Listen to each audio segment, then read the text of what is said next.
आज आपला 28वा दिवस आहे आणि आज आपण आपल्या संपूर्ण पक्ष्यांचं गंभीरो बूस्टर वॅक्सिनेशन हे करणार आहे. त्यासाठी आपण डायल्यूट वॉटर घेऊन वॅक्सिनचं 200 डोसचं वॅक्सिन आहे हे. त्यामध्ये आपण आपलं डायल्यूट वॉटर मिक्स करून घ्यायचं आहे अशा प्रकारे, आणि त्यानंतर त्याला चांगल्या प्रकारे असं शेक करून घ्यायचं आहे जेव्हापर्यंत ते डिझॉल्व नाही होत तेव्हापर्यंत. त्यानंतर आपण आपल्या संपूर्ण पक्ष्यांना वॅक्सिन करणार आहे. आता हे वॅक्सिन आपण आपल्या पिण्याच्या भांड्यामधून देणार आहे पक्ष्यांना. सुरुवातीचे 2 वॅक्सिन आपण डोळ्यामधून देत असतो. हे वॅक्सिन आपण आता पिण्याच्या भांड्यातून देणार आहे. अशा प्रकारे वॅक्सिन काढून घ्यायची आहे. त्यानंतर ते वॅक्सिन आपण आपल्या पिण्याच्या ड्रिंकरमध्ये टाकून घ्यायची आहे आणि ही वॅक्सिन दिल्यानंतर खूप कमी शक्यता असतो.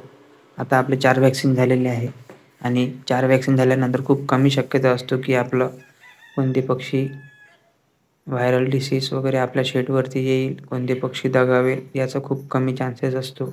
डिसीज आला पण त्यानंतरही सुद्धा आपले पक्षी स्ट्रॉंग राहतात आणि त्या डिसीजसोबत लढू शकतात. त्यासाठी आपण हे वॅक्सिनेशन करू शकतो.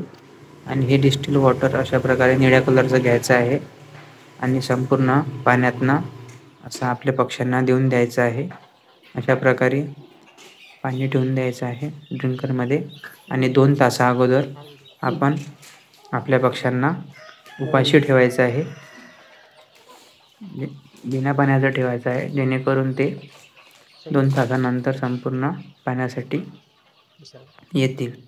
तुम्ही पाहू शकता की संपूर्ण पिल्ले हे चांगल्या प्रकारे पाणी पित आहे आणि आपण जे निळ्या कलरचं डायल्यूट वॉटर टाकलं आहे त्याने ओळखायला येते सुद्धा की आपले कोणते पक्षी पाणी पिलेले आहेत. त्याची चोच निळ्या कलरची होते आणि जे नाही पिले आहेत त्यांना मग आपण स्वतः पाजून द्यायचं आहे. अशा प्रकारे आपलं 28व्या दिवसाचं नियोजन आपण केलेलं आहे आणि आपल्या चॅनलवरती संपूर्ण पहिल्या दिवसापासून पक्षी मोठे होईपर्यंत आपण संपूर्ण मार्गदर्शन करत असतो.